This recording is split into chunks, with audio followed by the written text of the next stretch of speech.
rencontres de la troisième journée des huitièmes de finale de la Coupe d'Afrique des Nations ont été particulièrement disputées, marquées par une intensité de jeu, de nombreuses fautes et une ambiance tendue. Le 29 janvier, lors des huitièmes de finale, la Mauritanie a croisé le fer avec le Cap-Vert dans l'après-midi, suivi du match entre la Côte d'Ivoire et le Sénégal en soirée. Le duel en huitièmes de finale opposant la Mauritanie au Cap-Vert a été tendu, avec une pression constante des deux côtés.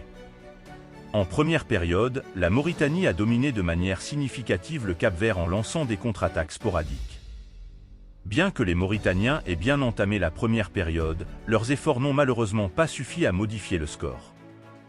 Au cours de la seconde période, les Cap-Verdiens ont amorcé une belle dynamique de jeu, alimentant les actions avec leurs coéquipiers et axant le jeu sur les ailes pour exercer une pression accrue sur les Mauritaniens. Fatigués, ces derniers se sont repliés et ont adopté une stratégie défensive. Les Cap-Verdiens ont continué à exercer une pression constante jusqu'à ce qu'un joueur mauritanien commette une erreur en effectuant une mauvaise passe de la tête à son gardien. Malheureusement, le gardien, en retard sur le ballon, a commis une faute sur l'attaquant cap-verdien, obligeant l'arbitre à siffler un pénalty contre la Mauritanie vers la fin de la seconde période. Le capitaine capverdien a converti le pénalty, modifiant ainsi le score et ouvrant la porte des quarts de finale au Cap-Vert. Cette victoire met fin à la malédiction historique, car le Cap-Vert n'avait jamais réussi à battre la Mauritanie. En ce qui concerne le match entre la Côte d'Ivoire et le Sénégal, les Sénégalais ont entamé la première période avec brio, inscrivant un but dès la 4e minute.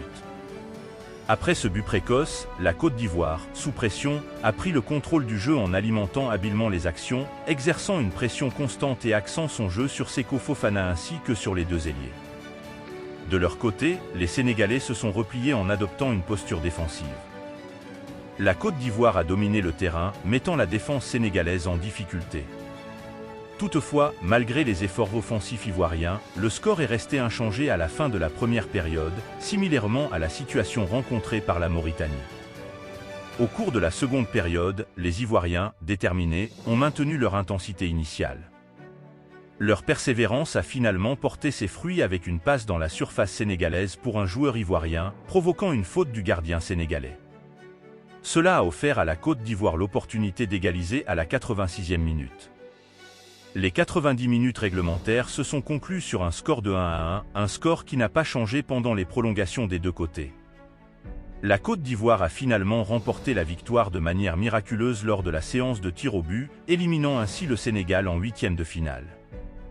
La Côte d'Ivoire, qui a connu des difficultés en phase de groupe, a réussi à renverser les champions en titre de la Coupe d'Afrique des Nations en huitième de finale.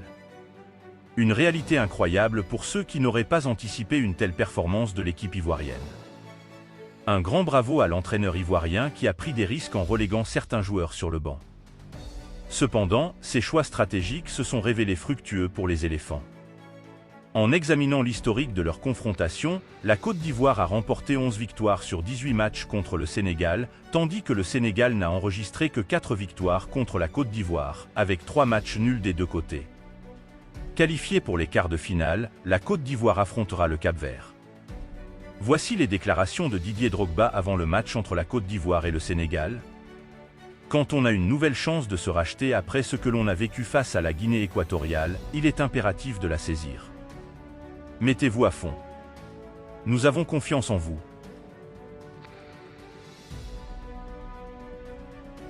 Merci d'avoir visionné la vidéo.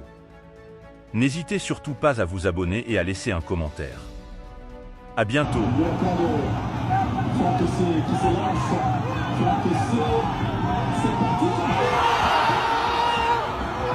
Côte d'Ivoire espère encore l'hospitalité de faire.